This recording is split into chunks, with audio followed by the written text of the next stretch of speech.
Os piores monstros da história nunca se viram como monstros, eles se viam como salvadores, pessoas agindo em prol do bem comum. Em Death Note vemos exatamente isso, um jovem brilhante, inteligente, cansado de um mundo corrupto. E é isso que ele quer que você acredite. Mas a verdade, ele não tá indignado, ele tá entediado, entediado com a própria genialidade, entediado por se achar superior ao mundo, entediado porque o mundo não o desafia. Então ele recebe poder. Não influência, não reconhecimento, mas poder absoluto. Decidir quem vive e quem morre. E é nesse momento que a máscara cai. Porque o problema não é o mundo corrupto. Foi o ego de alguém que se acreditava maior do que ele. E nós vemos isso claramente quando o Ryuk e a Light estão conversando e o Ryuk pergunta: por que você não usa outras causas de morte? E a resposta do Light é simples: porque eu quero que eles saibam. Porque ele quer que o mundo entenda que tem alguém julgando, alguém decidindo, alguém acima. Não é sobre eliminar o mal, é sobre anunciar a própria presença. Não é justiça, é controle. E aqui nasce o chamado complexo de Deus. Não há necessidade só de agir, mas de ser conhecido como autoridade absoluta.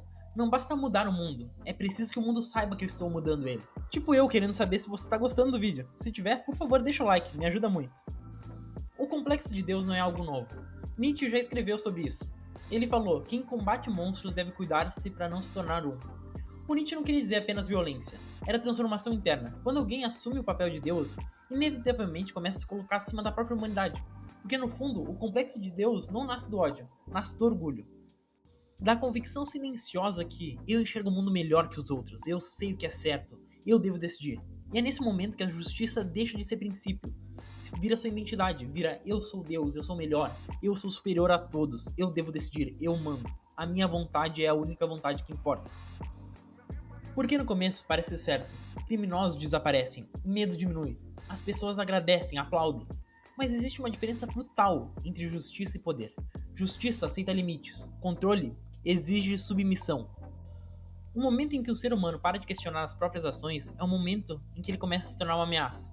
Ele não queria um mundo melhor, ele queria um mundo onde ninguém pudesse enfrentá-lo, onde discordar fosse impossível, onde estar certo fosse o definitivo. O ego não quer equilíbrio, ele quer superioridade. Light acreditava ser o escolhido. Nietzsche também fala sobre isso, a vontade do poder, o desejo profundo de impor a própria vontade como verdade absoluta. E é isso que acontece aqui.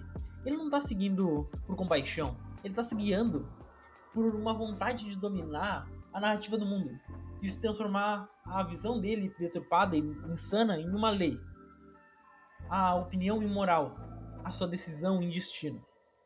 E o mais perigoso é que ele acredita estar certo, porque quanto mais poder alguém tem, menos resistência encontra, e quanto menos resistência existe, mais a própria mente começa a te convencer que você é infalível, que você é um deus. O poder não corrompe, ele te revela. E o que foi revelado aqui não foi justiça, foi a necessidade de ser Deus, a necessidade de moldar o mundo ao seu redor. Uma necessidade doentia e infantil, que o Light sempre carregou. Não foi o Death Note que transformou ele. Ele sempre carregou isso. Porque o Light, ou o Kira, acreditava que ele era um mal necessário. Porque o desejo de estar certo, de ser superior, de ter a última palavra, era a necessidade biológica dele. E sabe qual é o mais triste? Não é só dele, todo mundo tem isso. Todo mundo quer estar sempre certo, todo mundo quer ser Deus. Ninguém pode. Então a pergunta não é se você usaria o Death Note caso ele caísse do céu na sua frente. A pergunta é, você tentaria ser Deus? Você tentaria passar desse limite? Você tentaria ser melhor do que a humanidade? Porque a resposta para todos nós, eu tenho certeza que é sim. Todo mundo gostaria de se livrar de um problema ou corrigir esse mundo. Mas, no fim das contas, a partir do momento que você decide que é melhor do que os humanos, você se torna pior do que eles. Bom, eu acho que eu falei tudo que eu tinha pra falar nesse vídeo. Muito obrigado por me ouvir. Eu adorei falar sobre Death Note. Se você puder comentar alguma coisa, curtir, vai me ajudar muito. E até semana que vem. Ou até daqui a 4 dias, que agora eu tô postando muito. Tchau, tchau!